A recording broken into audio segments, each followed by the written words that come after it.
Hello Ace, this is RetroTK2 and today we're once again going through Randall Wayne's diary. I'll do a brief analysis of some of the key sections and I'll also be showcasing the developer artwork as I'm doing it.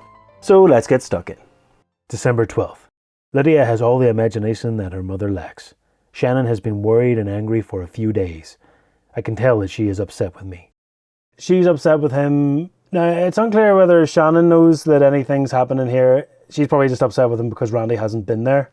Randy hasn't been there because he's worried himself. He's got his own sort of issues to go and he's, closing up, of course, because of possibly his own problems. Yeah. I know well that I've spent time outside, more than I should have. But in this season and with the chaos of the poachers and the hunting, I couldn't do more for her, nor for us. I know that and I feel sorry. So he knows that he's failing sort of as a husband and I want to say a father as well. He's not really spending time with them. But he's got his job to do, and that's it. He is the protector. He is the one who has to do the job. If he doesn't do it, nobody else will do it. So again, sort of, I want to say it's the future responsibility. He will eventually be responsible for protecting other people. I want to say that responsibility is more important than his family, but it's not quite like that. It's not fair to say that. I don't know whether he's the savior of humanity or anything like that, but he's keeping the game going. He's one of the protectors. He's certainly a hero in the story. So, December 25th. Don't you like it, Randy? The mountain is beautiful. Merry Christmas. Happy 1986. So this here feels like he's trying to sort of say, do you like the peaceful and calm? Isn't it nice that there's a new year? The mountain is beautiful. Everything is calm. And this is definitely the calm before the storm. 1986, January 7th. I had a visitor on the mountain. Ben Parker climbed up to see how things were going up there. This Parker is a smart old man. He's American, but has lived with us for many years as one of the community. It's weird the way he says that he's American, but, so implying that just not that they don't trust Americans, but it's just more like he's not from our, I want to say town, but he's not really from our country. Therefore, he's an outsider, but he's lived and worked in the community. This is sort of like, I believe this is sort of like foreshadowing for the fact that you will meet new people now in this zombie apocalypse that you won't be able to trust. So that you'll have to be able to trust them in order for you to go off and, well, survive with them because you're better as a group. But of course, in a zombie apocalypse, and certainly as The Walking Dead has said, yes, the zombies are a big threat, but by far the biggest threat is the people you can't trust, the others, the people, the outsiders, and we get to see that, of course, in this game with the new law. Ben was born in our neighbouring country and fought against those commies in Vietnam. Commies here seems to be, it's not necessarily just about Russians, although I guess there was heated tension at the time. I don't know if this is the Cuban Missile Crisis part, but it's a common enemy. So therefore, that's what the shadows eventually become. They become a common enemy. So, yeah. When he returned home, he wasn't made to feel welcome and had to look for a new home. A homeland that doesn't want you when you've given all for her is like a father that abandons you when you were a child. Of course, this is him referencing his own dad. No doubt. He came here with his wife, who was ill. The air of the mountain is good. We can breathe, people say. However, it didn't help much, and she passed away quite soon. It's interesting that Ben Parker's wife actually dies of an illness. It's kind of like, because they're going to go into the zombie apocalypse, like that's the only nice way to die, because of course whenever people die in the zombie apocalypse world, they come back as a monster. Although it is sad that of course she's passed, at least she was able to pass in a nice way, in the old world. Ben was a pilot. He helps out with helicopter rescues. He offers tourists the best bird's eye view in all of Canada, according to him. I imagine that he feels a bit lonely in the town, and that's why he climbs up the mountain to talk with me. We get along well. He brings some beers and starts ratting about the Ruskies. He doesn't get along with them. We both think that soon there will be another war that will make the world's foundations tremble. Of course, this is foreshadowing for the zombie apocalypse. And the best place for protecting ourselves from it will be under the very grass that grows around our feet right now. This is an interesting thing. I'm not really sure what this means. The only way to protect yourself is under the grass that grows above us right now. It could be referencing the rat and the fact that you know that you got to actually live underground in the sewers. It might be something like that. Could be something like that. But basically you have to hide, I think, is probably what he's trying to say, from both the human beings that want to kill you and also the shadows who, well, of course, want to kill you too. January 14th. Yesterday I went back to Harry's Corner for the first time in a year. I don't like closed spaces. I was going only to have a beer with Ben and would leave after that, but he was late. The stuffy air of Harry's Corner and all those regulars analysing each one of my gestures makes me very nervous. I don't like how those guys look at me. I don't like when they speak. I don't like their laughter. I can't hear what they say, but I'm sure that they're talking about me. So this is Randy just being socially awkward and paranoid. Not really getting on with people in the bar.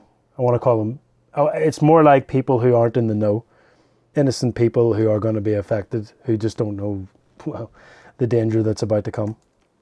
When Ben arrived, he brought some wrinkled clippings from the local newspaper.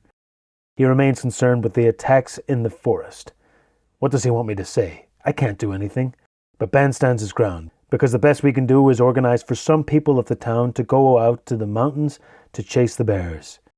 I like to think that this is sort of like, it's kind of like the hero's doubt, so that, you know, Randy's like, oh, well, you know, what can I do? You know, I'm only one man. But like Ben's like, no, it's your responsibility. You've got to be the protector. Something like that. So, you know, again, setting him up for what he eventually becomes, which is, I want to say the protector of the group, but he does seem to be like the sort of leader, the hero figure. He is sure that if we scare off some of them, the people from the city will return, and that the business will return. So it's like with the shadows, if you kill enough of them, then eventually things will go back to normal. But of course, that's not true. Could be, again, possible references to the young girls in the forest, the naivety of humanity, but I don't know. I told him what I think. The carrion nourishes soil, and even though you can scare off some animals, new ones will come. If you pull out a fang today, a new one, a stronger one, will grow back tomorrow. Nature is like that, and the men who want to control it are like that. This is definitely reference to the bad human beings, the new law. So even though you can eradicate the shadows, there will be other hunters out there that will then take the place. January 28th. I dream of two cats playing and hiding in a suitcase. They get trapped inside, never seen the light of day again. They suffocate. I carry a heavy load with blood on my shoulder, bags full of vermin of the forest, and dead cats in my luggage. This is possibly the most, I want to say the most important diary entry, but it's a blooming important one anyway. So apparently, to see a dead cat or hear a dead cat being killed implies that you're lacking autonomy and independence in some area of your life.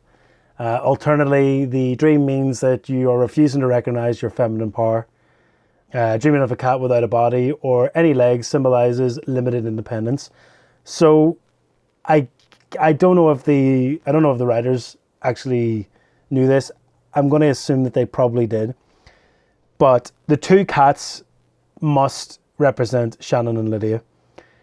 The fact that they die, again, is an important thing. Not recognizing your feminine power, I suppose, possibly is, I want to say, Randy's inability to open up to his wife, to say what's going on, to say that he thinks that there's real serious problems coming.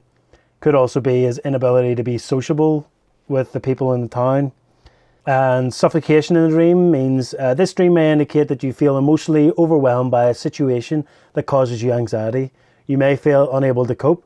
Similarly, you may feel that an emotional overbearing partner or parent is stifling your psychological growth. So in the case of Shannon, that's really, really interesting because she's worrying. She isn't letting Randy, she's becoming a bit of a problem for Randy in terms of his own psychological development, which is happening with his diary. He's feeling overwhelmed with the situation because he knows that there's something's coming. Some really, really big thing is coming. So of course he's feeling the anxiety for that. The two cats, the fact that there's two cats must symbolize his wife and daughter.